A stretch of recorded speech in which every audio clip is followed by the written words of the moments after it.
আজকে সাবেক আইজিপি শহীদুল হক একেএম শহীদুল হক, সাবেক ডিএমপি কমিশনার আসাদুজ্জামান মিয়া এবং মিরপুর বিভাগের ডিসি মোল্লা নজরুল ইসলাম তাদেরকে একটি মামলায় হাজির করা হয়েছিল। এখানে প্রোডাকশন ওয়ারেন্ট মূলে আমরা তাদেরকে গ্রেপ্তার দেখিয়ে জেলখানায় প্রেরণের জন্য আবেদন করেছিলাম, সেটা মঞ্জুর হয়েছে। তাদের বিরুদ্ধে যে অভিযোগটা ছিল সেটা হচ্ছে 2016 সালের 25শে জুলাই কল্যাণপুরের জাহাজবাড়ি নামে একটা বাড়িতে 9 জন তরুণকে আটকে রেখে সেখানে সোয়াতের টিম সহ সিটিটিসির টিম সহ যে তাদেরকে বাসার মধ্যে গুলি করে হত্যা করে তাদেরকে জঙ্গি হত্যা করা হয়েছে বলে তারা প্রচার করে। আমরা তদন্তে জানতে পেরেছে আমাদের তদন্ত সংস্থা যে এই 9 জন তরুণকে দেশের বিভিন্ন স্থান থেকে গ্রেপ্তার করে নিয়ে আসা হয় বহু আগে, এবং অনেকেই ডিবি হেফাজতে ছিলেন 2 মাস ধরে 3 মাস ধরে। সেইখান থেকে তাদেরকে ধরে নিয়ে রাতের বেলা ওই বাসার মধ্যে জড়ো করা হয়। জড়ো করার পরে রাতের বেলা হঠাৎ করে ব্লক রেইডের কথা বলে সেইখানে সবাই হাজির হয়ে যান, পুলিশের ঊর্ধ্বতন কর্মকর্তারা, এবং তাদেরকে সেখানে ঢুকে সেই লোকদেরকে গুলি করে হত্যা করে জঙ্গিদেরকে হত্যা করা হয়েছে মর্মে তারা প্রচার করে। সেই সময়ে তাদের এই জঙ্গি নাটকগুলো একটা নিত্য নৈমিত্তিক ব্যাপার হয়ে দাঁড়িয়েছিল।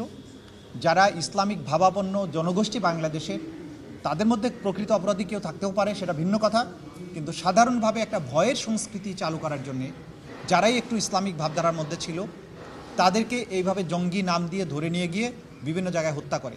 তার আগে ক্রসফায়ারের নামে যে বিচার বহির্ভূত হত্যাকাণ্ডগুলো চালু ছিল সেখান থেকে তারা সমালোচনার মুখে এক ধাপ সরে এসে বিভিন্ন বাড়িতে লোকদেরকে আটকে রেখে হত্যা করে তারা জঙ্গি সেখানে জড়ো হয়েছিল এই মর্মে তারা প্রচার করে, এবং এই ধরনের অনেকগুলো ঘটনার সাক্ষ্য প্রমাণ এই তদন্ত সংস্থা হাতে এসেছে।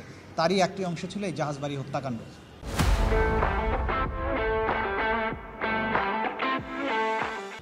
এই তরুণদের আত্মীয় স্বজনকে এতটা ভয় দেখানো হয়েছিল যে তাদেরকে হত্যা করার পরে তাদের মৃতদেহগুলোকে গ্রহণ করার জন্য পরিবারের কেউ আসেনি।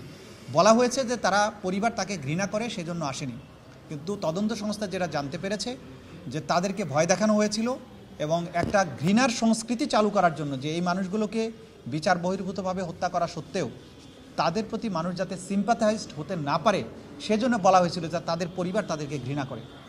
তদন্ত সংস্থা এগুলো তদন্ত করে তার সাক্ষ্য প্রমাণাদি পেয়েছেন, এবং এই আইজিপি শহীদুল হক সহ আসাদুজ্জামান মিয়া তারা নিজেরা সেখানে ঘটনাস্থলে উপস্থিত ছিলেন।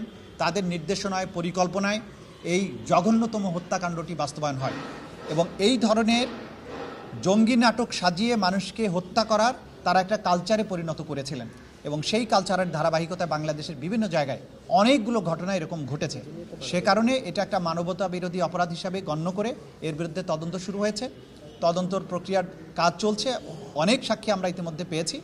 আগামী কত তারিখ, 7ই মে তারিখে এটা পরবর্তী তারিখ ধার্য করা হয়েছে।